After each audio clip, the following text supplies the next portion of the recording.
Le 12 décembre 2015, la COP21 s'achevait sur un soi-disant retentissant succès diplomatique. L'adoption d'un traité universel annoncé comme ambitieux pour le climat devait nous permettre d'enfin enclencher une véritable diminution de nos émissions de gaz à effet de serre, de manière coopérative et au niveau mondial.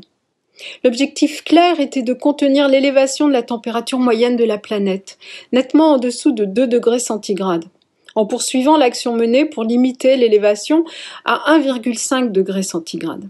5 ans après, où en sommes-nous ?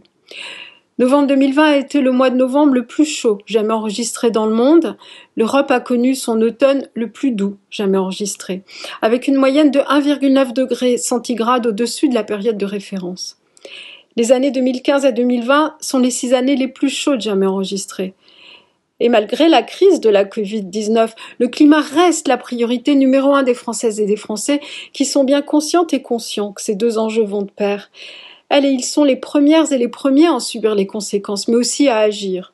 La société civile n'a pas le temps ni la patience des dirigeantes et des dirigeants et est déjà en action.